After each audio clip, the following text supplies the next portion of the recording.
अस्सलाम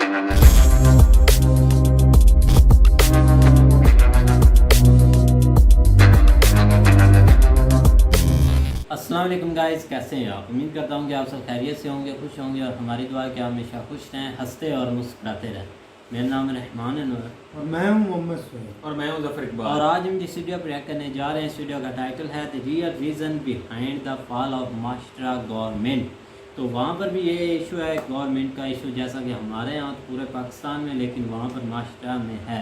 तो खैर देखते हैं। सबसे पहले सबक आमोज़ लेसन जो है ना वो सीखने को मिला है। बाकी वीडियो देखते हैं, हाँ सब पता चल जाएगा। और बाद में देते हैं रिव्यू। अगर वीडियो पसंद आए तो लाइक सब्सक्राइब ज़रूर कीजिएगा।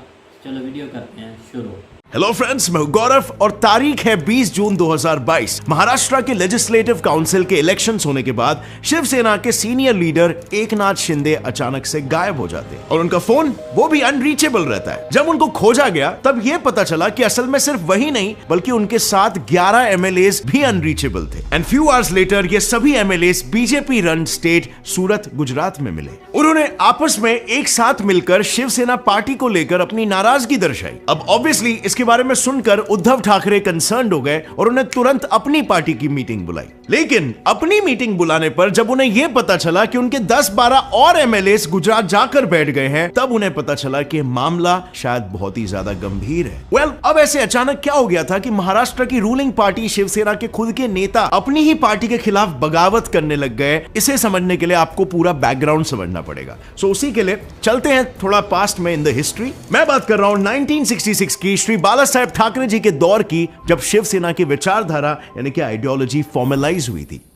सन 1966 में बाला साहेब ठाकरे ने महाराष्ट्र में मराठी यूथ को अपॉर्चुनिटीज लूज करते हुए देखा, जिससे उन्हें यह रियलाइज हुआ कि मराठी यूथ को गाइडेंस की सख्त और जल्द ही जरूरत है। और इसी पर्पज से 19 जून 1966 में उन्होंने शिवसेना पार्टी की शुरुआत की। नाउ शिवसेना के शुरुआती दिनों में तो पार्टी का ऑब्जेक्टिव बिल्कुल यही था कि मराठी मानुस यानी कि महाराष्ट्रियन लोगों के हित में खड़े होना और फाइट करना। लेकिन लेट 1970s तक राम मंदिर और बाबरी मस्जिद मसले के चलते शिवसेना ने जो स्टेटमेंट्स और डिसीजंस आगे रखे, उन एक्टिविटीज से लोगों को यह क्लियर हो गया कि सेना सिर्फ मराठी मानुस के लिए नहीं बल्कि हिंदुत्व के लिए भी खड़ी होती है। और ये मेरा जो हिंदुत्व है ये हमारा राष्ट्रीयत्व है, और ये राष्ट्रीयत्व इस देश में गुनाह हो तो मैं बार बार करूंगा। इनफैक्ट इस मसले के दौरान जब हर कोई इस सिचुएशन को लेकर अपना ओपिनियन रखने से कतरा रहा था, तब बाला साहेब ठाकरे ने सबके सामने हिंदुत्व को लेकर अपना कमिटमेंट जाहिर किया और हिंदूस को एकजुट करने लग गए। इनफैक्ट उस दौर में उनका एक स्टेटमेंट काफी पॉपुलर भी हुआ कि गर्व से कहो हम हिंदू हैं। अब शिवसेना के ही खुद के अनुसार यहां तक वो एक प्रॉपर पॉलिटिकल पार्टी नहीं थी। इनफैक्ट पार्टी का मेन मोटो ही मराठी माणूस के लिए लड़ना था। अरे आपण मराठी माणसं एकत्र येऊया। लेकिन फिर इसके कुछ टाइम बाद ही बीजेपी के लेट प्रमोद महाजन ने सेना को महाराष्ट्र में हिंदुत्व का नेतृत्व करते हुए देखा और इससे उनको रियलाइज हुआ कि शिवसेना की और बीजेपी की कोर आइडियोलॉजी एक्चुअली में काफी सिमिलर है। और इसी वजह से 1989 में बीजेपी और शिवसेना दोनों ने मिलकर इसी बेसिस पर युति यानी एक स्ट्रॉन्ग अलायंस खड़ा कर दिया, जिसने फिर कुछ साल बाद ही 1995 में महाराष्ट्र में भी सरकार बनाई। मैं मनोहर गजानन जोशी ईश्वर की शपथ लेता हूं। उस समय महाराष्ट्र के सीएम तो मनोहर जोशी थे, लेकिन सिक्का तो बाला साहेब ठाकरे जी का ही चलता था। अब बीजेपी और शिवसेना का यह गठबंधन 30 सालों तक शेयर्ड आइडियोलॉजी के बेसिस पर काफी ज्यादा फला फूला, लेकिन फिर 30 सालों बाद इस रिश्ते में कुछ खराबियां आने लगी। साल 2014 में जब देवेंद्र फडणवीस जी का 2014 का टर्म खत्म हुआ और 2019 के जनरल इलेक्शन सामने आए, तब उस समय इलेक्शन से पहले बीजेपी और सेना के बीच यह डिसाइड हुआ था कि इक्वल डिवीजन ऑफ पावर होगा, including the position of CM. अब डिस्कशन तो हो गया था। 24 अक्टूबर 2019 को जब रिजल्ट्स आए तो यूटी अलायंस आधे से भी ज्यादा सीट्स, स्पेसिफिकली 161 सीट्स के साथ विनर घोषित करार दी गई। लेकिन जिस इक्वल पावर और सीएम पद को लेकर एग्रीमेंट हुआ था, उसी एग्रीमेंट पर इलेक्शन के बाद दोनों पार्टीज की सहमति नहीं हो पाई और इसी वजह से 3 नवंबर 2019 को शिवसेना और बीजेपी दोनों ने अपने रास्ते अलग अलग कर दिए। अब ये दोनों पार्टीज अपनी असहमति से पॉलिटिकली तो भुगत रहे ही थे, लेकिन असली कहर तो महाराष्ट्र की जनता पर आने वाला था, क्योंकि जब दोनों ही पार्टी साथ ना हो तो मेजॉरिटी तो किसी की भी नहीं होगी, और अगर मेजॉरिटी नहीं तो सरकार भी नहीं, और फिर ऐसे केस में ऑपोजिशन के आने के चांसेस बढ़ जाते हैं। अब एक स्टेट की सरकार बेसिकली बनती कैसे है? सो बेसिकली एक स्टेट की सरकार को डिसाइड करने के लिए स्टेट लेजिस्लेटिव असेंबली या फिर विधानसभा के इलेक्शंस रखे जाते हैं, और इन इलेक्शंस में हर स्टेट को अलग अलग कॉन्स्टिट्यूएंसीज में डिवाइड किया जाता है, जिसमें हर पार्टी का एक कॉन्स्टिट्यूएंसी से एक रिप्रेजेंटेटिव होगा जो वहां से चुनाव लड़ेगा। अब इन सब अरेंजमेंट्स के बाद जब इलेक्शंस होते हैं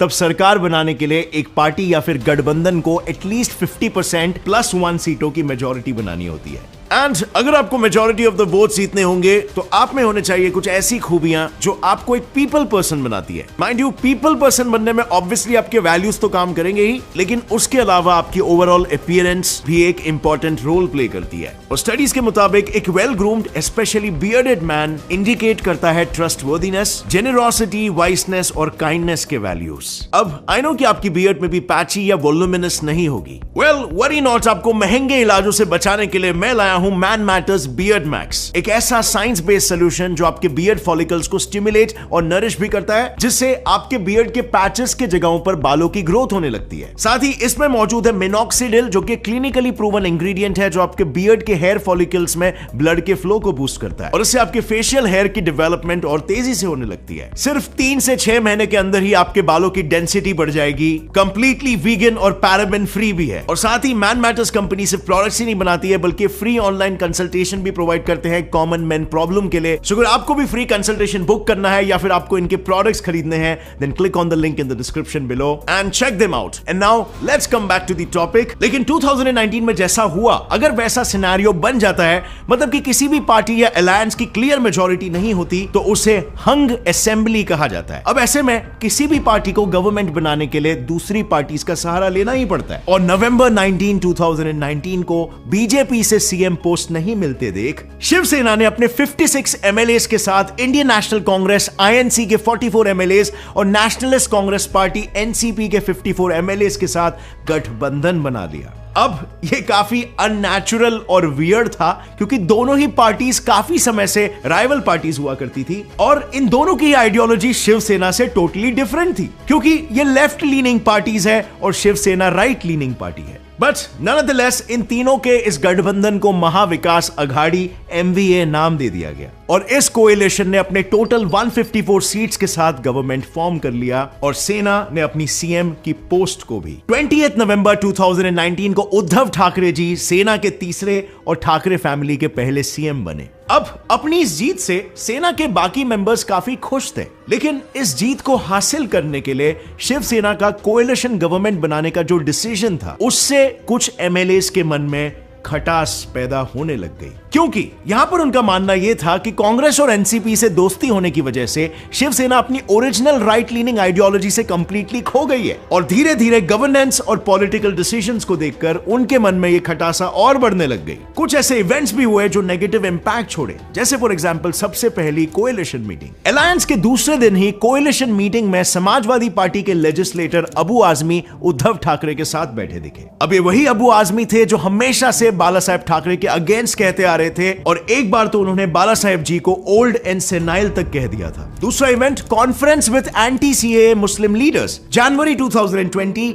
उद्धव ठाकरे ने citizenship amendment act and the national register of citizens को अपोज करने वाले मुस्लिम लीडर्स से मीटिंग की। यह कॉन्फ्रेंस इसीलिए रखा गया था क्योंकि ये लीडर्स चाहते थे कि गवर्नमेंट सीएए और एनआरसी को अपोज करे। इनफैक्ट इस मीटिंग में तो रजा एकेडमी के फाउंडर अलहाज सईद नूरी भी मौजूद थे, और ये रजा एकेडमी वही एकेडमी थी जिसने महाराष्ट्र में कई वायलेंट और एक्सट्रीमिस्ट अटैक्स कंडक्ट किए थे। बेसिकली ये एक रैडिकल इस्लामिस्ट ऑर्गेनाइजेशन है, like popular front India PFI। तीसरी बात, वीर सावरकर इंसल्ट। वीर सावरकर, जिन्हें शिवसेना फादर ऑफ हिंदुत्व मानती आई है, जिनकी रिस्पेक्ट सेना सबसे ज्यादा करती है, उन्हीं की इंसल्ट ऑल इंडिया कांग्रेस सेवा दल, अ फ्रैक्शन ऑफ कांग्रेस, ने की थी। बट इस इंसल्टिंग इंसिडेंट को शिवसेना बिना कुछ कहे ऐसे ही देखती रही। अब ये सब देखकर जब कुछ एमएलएस जो बाला साहेब ठाकरे जी की शिवसेना की आइडियोलॉजी से एग्री करते थे, उन्हें ऐसा लगने लगा कि सेना सिर्फ तख्त के लिए, सीएम की कुर्सी के लिए, उन्हीं के खुद के साथ और महाराष्ट्र की जनता के साथ गद्दारी कर रही थी। उनका मानना यह था कि हम अपने विचारधाराओं से, अपने रूट से, अपनी आइडियोलॉजी से सेपरेट हो चुके हैं और ये वो पर्पस नहीं है जिस वजह से ये पार्टी बनी थी ऑन द फर्स्ट प्लेस। और बस इसी वजह से उन्होंने शुरू कर दिया रिवोल्ट करना। अब आपने नोटिस किया होगा कि शिवसेना के इस रिबेलियन के फोरफ्रंट पर एकनाथ शिंदे जी नाम के एक शिवसेना के एमएलए थे, जो कि अभी महाराष्ट्र के नए सीएम बन चुके हैं। वेल, उनका कहना यह था कि इन रीजंस के अलावा उनका शिवसेना से अलग होने के और कोई भी रीजंस नहीं थे। उन्होंने यह भी कहा कि एक सीनियर लीडर होने के बावजूद भी पार्टी में उन्हें अक्सर साइडलाइन कर दिया जाता है। इन स्पेसिफिक वो यूथ लीडर आदित्य ठाकरे से काफी नाराज थे, क्योंकि Shinde Mumbai metropolitan region development authority MMRDA के चेयरमैन थे। अब उनके चेयरमैन होने के बावजूद आदित्य ठाकरे उन्हें साइडलाइन करके एमएमआरडीए की मीटिंग्स खुद चेयर करते थे और अपने एंड से कमिश्नर्स को शिंदे के एब्सेंस में ऑर्डर्स इशू करते थे। दूसरी बात, उद्धव ठाकरे के रेजिडेंस और महाराष्ट्र पॉलिटिक्स में मेजर इन्फ्लुएंस प्ले करने वाले मातोश्री बंगलो में जाकर उद्धव ठाकरे जी से मिलने की वो पिछले 2 साल से कोशिशें कर रहे हैं, लेकिन उन्हें कभी भी मिलने ही नहीं दिया गया, जिससे कि वो डायरेक्टली अपने कंसर्न्स उनके सामने रख सके। और तीसरी बात, शिंदे का सिक्योरिटी कवर उस टाइम पर जी लेवल का था और वो ये चाहते थे कि उन्हें जी प्लस लेवल की सिक्योरिटी कवर मिले, जो शरद पवार को मिनिस्टर नहीं होते हुए भी दी जा रही थी। लेकिन उनकी इस डिमांड को भी पार्टी ने पूरा करने से इनकार कर दिया। सो इस तरह का डिस्क्रिमिनेशन फेस करने के बाद शिंदे और बाकी के एमएलएस ने पार्टी से अलग होने की सोची और इसी वजह से 20 जून 2022 को शिंदे के साथ बाकी एमएलएस भी रिबेल करके सूरत निकल गए। अब जाहिर सी बात है, एमएलए रिबेलियन करेंगे तो उद्धव ठाकरे शांत थोड़ी ना रहने वाले। उन्होंने भी एक्शन लिया। उन्होंने 16 रिबेल एमएलएस को एंटी डिफेक्शन लॉज के अंदर नोटिसेस भिजवानी शुरू कर दी। अब एंटी डिफेक्शन लॉ एकदम सिंपल है। बेसिकली अगर कोई एमएलए किसी एक पार्टी के टिकट पर अपनी कॉन्स्टिट्यूएंसी से इलेक्शन जीतता है और फिर जीतने के बाद वो उस पार्टी को छोड़ देता है तो उसे डिफेक्शन कहते हैं और इसका नतीजा डिस्क्वालिफिकेशन। पर इसमें एक एक्सेप्शन है कि अगर पार्टी के टोटल एमएलएस में से 2/3 एमएलएस एक साथ निकल जाते हैं तो उनका डिस्क्वालिफिकेशन नहीं होगा। इस केस में 37 एमएलएस चाहिए थे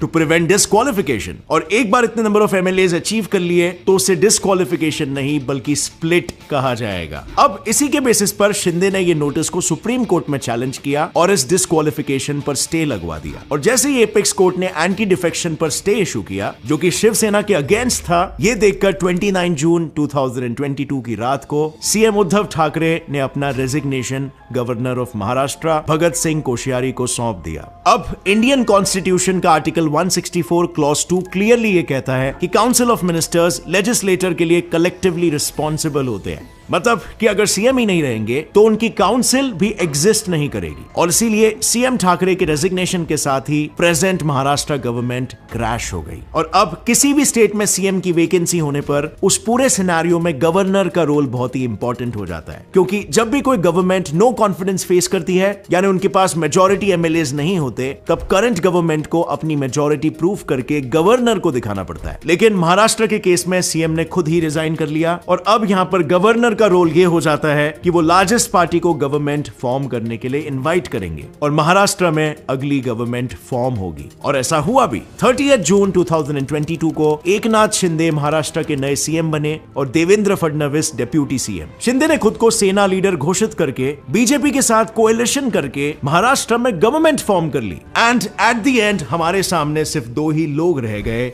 एक एकनाथ शिंदे जिनका यह कहना है कि बाला साहेब ठाकरे हमारे पिता है और हम उनके उसूलों से भटकना नहीं चाहते, और दूसरी ओर उद्धव ठाकरे शिवसेना के चीफ लीडर जिनका यह कहना है कि एकनाथ शिंदे हमारे बाप का नाम यूज करके हमें पीठ पे खंजर भोंककर चला गया। इसे इस पर्सपेक्टिव से भी देख सकते हो कि एक तरफ उद्धव ठाकरे जी है जो कि बाला साहेब ठाकरे के बायोलॉजिकल चाइल्ड है और दूसरी तरफ है एकनाथ शिंदे जो बायोलॉजिकल चाइल्ड तो नहीं है बट आइडियोलॉजिकल चाइल्ड है। सो दोनों के अपने सोचने के नजरिए। सो आप किसकी विचारधारा से सहमत हो कमेंट सेक्शन में मुझे बताना, और अगर इस वीडियो देख के कुछ भी नया सीखने मिला एक लाइक जरूर ठोकना। Gets it fly fact channel को भी सब्सक्राइब कर लो और बेल नोटिफिकेशन दबाओ ताकि आगे आने वाली हमारी कोई भी वीडियो की अपडेट आप मिस ना कर सको। Stay curious friends, as always keep learning and keep growing. जय हिंद। हाँ जी गाइस, तो जैसा कि आप वीडियो देख रहे थे तो वीडियो भी काफ़ी इंटरेस्टिंग थी और पॉलिटिकल इशू जो है वो तो मास्टर, जैसा कि मैं स्टार्ट से बात कर रहा था कि भाई हमारे यहाँ भी कुछ ऐसे सीन हो चुके हैं कि भाई जो हमारे एमएनएज हैं उनको तलाश किया जा रहा था और दूसरे तीसरे दिन पता चला कि वो सिंध हाउस में बैठे हुए हैं। तो उनको तो तलाशी जारी थी। लेकिन यहाँ पे थोड़ा सा डिफरेंस सिनेरियो बना है। हमारे दोनों तरफ जो है ना वो ये मामला हुए हैं, सेम सिचुएशन हुई है, सेल हुए या जो भी एक कह लें, उनको पसंद नहीं आया बंदा या जो भी है।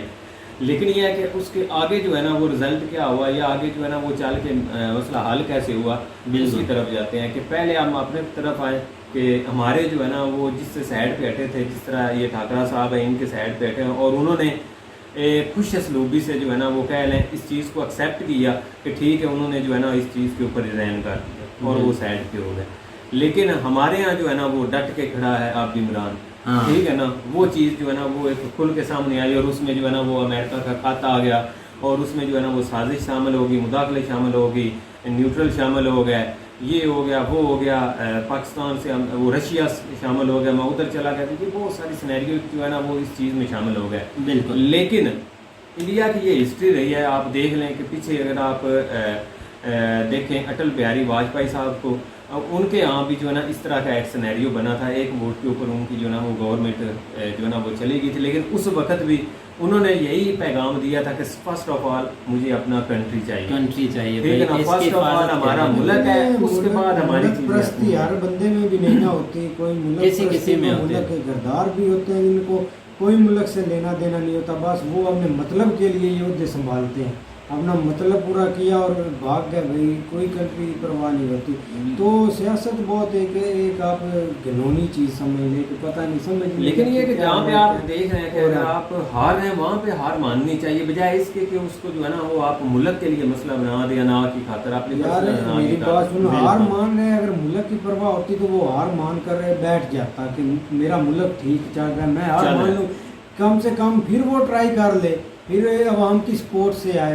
ऐसे तो नहीं आप एक खंबे की तरह खले ही रहे कि भाई नहीं ऐसा नहीं होगा ऐसा। लेकिन ये उसी तरह जो है ना वो सेम सिनेरियो जो है ना उधर मास्टरा में बना है और वहाँ पे जो है ना उन्होंने ठाकरा साहब ने जो है ना वो जैसे फील किया, उन्होंने सब फर्स्ट ऑफ ऑल अपने कंट्री को रखा, अपनी रियासत को रखा सामने, जो भी उनके अंडर थी वो जो है ना उन्होंने रिज़ाइन किया और साइड पे हो गए, बजाय इसके कि वो अपने अदारों को इल्ज़ाम देते, अपने जो है ना वो अपने प्राइम मिनिस्टर को इल्ज़ाम देते या अपने बहुत सारी चीज़ें दरमियान में जो है ना वो इंसान क्रिएट कर लेता है, जिस तरह की हमारे यहाँ क्रिएट हुई हुई हैं। लेकिन वहाँ पे जो है ना इस तरह का सीन नहीं हुआ, उन्होंने इस चीज़ को एक्सेप्ट किया। अब नया जो है ना वो वहाँ पे सीएम बन चुका है और अब जो है ना उसी तरह जो है ना उनके अदारे काम कर रहे हैं, उनकी जो है ना वो हर चीज़ जो है ना उस हिसाब से वर्किंग कर रही है। लेकिन ये कि हमारे यहाँ वो इशू हुआ, आप देख लें कि 3 मंथ जो है ना वो गुजर गए और अभी तक जो है ना वो स्टेबिलिटी नहीं आई इस चीज़ के ऊपर। कभी जो है ना वो कल भी एक जो है ना वो सीएम के इलेक्शन के ऊपर जो है ना वो सुप्रीम कोर्ट का फैसला था, वो जी वो ठीक नहीं हुआ, ये नहीं हुआ।